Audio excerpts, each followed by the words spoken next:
Guys, welcome to my new blog. আশা করি আপনারা সকলে ভালো আছেন। তো অনেকদিন পর নতুন আরেকটা ব্লগে তো আমরা এসেছি ঘুরতে এখন যাচ্ছি আমরা বাসতলি। তো আমার সাথে কে কে আছে দেখবেন, ইফাত, আরেকজন আছে আসিম। আয় বেটা আয় দে। তো শীতে শীতে সকাল সকাল আমরা চলে যাচ্ছি ঘুরতে। শীতে সকাল সকাল দেখতে পাচ্ছেন আপনারা আশেপাশে কি কুয়াশা। তখন আমরা রিক্সা নিয়ে খাড়া রয়েছি রাস্তার মধ্যে, রিক্সা আয়ুক, তারপর আমরা চলে যাবো বাসতলি।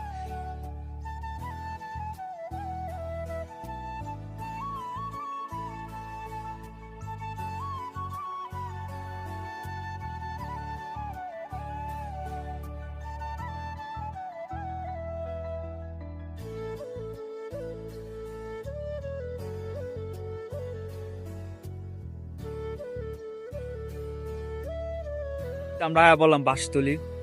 তো বাসতলি এত সুন্দর একটা ভিউ পাইছি, তো তোমার একটু দেখায় ভিউটা। দেখো গাইস, চারদিকে পুরা কুয়াশা, সকাল সকাল কুয়াশা পুরা। ও মাইক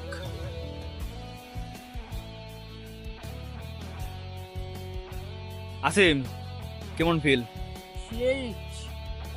রিফাত, হ্যাঁ শীতে পুরাই শেষ, ভিউটা পুরাই মারাত্মক। দিকটা পানি থাকে, পানি নাই, বর্ষার সিজন হলে পানি বড় ভরপুর। সামনে আমরা একটা সুন্দর একটা জায়গা দিতেছি, তো আপনারা সবাই দেখতে থাকেন। জায়গাটা সুন্দর আছে, বাঁশ দিয়ে অনেক সুন্দর একটা রেস্টুরেন্ট করছে। আমি জায়গা দিতেছি আমরা, এটা হচ্ছে সেই রাস্তা, পুরাই জোস। আর গাইজেন শীতের মধ্যে চাষ করতেছে কৃষকরা, এটা কি কয় ফুলকপি তো মনে হয়। এই যে তারা এই সাইডে লাল শাক পুরাই চাষ করছে। এই জায়গায় বিল, এই জায়গায় পানি আয়। তো এখন শীতের টাইম দেখে পানি নাই, কিছু নাই, আর ওইদিকে তো ভরপুর শীত। আমরা যাচ্ছি থাকি, এই রাস্তা নিরিবিলি রাস্তা, পুরাই জোস বলার মতো। সামনে আছে এই সেটটা, আর আসিম হইতাছে আমাদের বড় ভাই। তো গাইস, আমরা আয়া পড়লাম সেই রেস্টুরেন্টে। আমাদের সামনে সেই রেস্টুরেন্ট, এই সেই রেস্টুরেন্ট বাঁশের তৈরি। তো আমরা ভিতরে যাচ্ছি, দেখতে থাকুন আমাদের সাথে।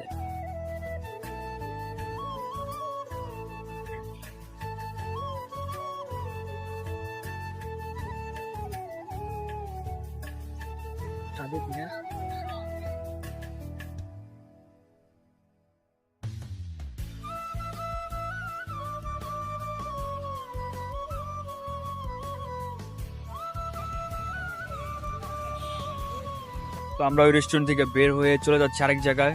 অনেকক্ষণ আড্ডা দিলাম ওটার ভিতরে, তখন আরো সামনে যাবো। তো আমরা ঘোরাঘুরি করে চা খাচ্ছি রাস্তার মাঝখানে, আর ভিউ উপভোগ করছি। তো আমরা এখন বাসায় চলে যাবো। তো এদিকে ঘোরার মতো এত জায়গা পাই নাই গা, তো যতটুকু ঘুরছি আপনার করে দেখাইছি। তো আমরা সবাই চা মাই খেয়ে এখন চলে যাবো বাসার দিকে। তো আজকে ব্লগটা এই পর্যন্ত। যদি ব্লগটা ভালো লাগে তো like, comment, share and subscribe করবেন। তো সামনে আরো ব্লগ আছে, আর সবাই দেখতে থাকেন। ওকে, আল্লাহ হাফেজ।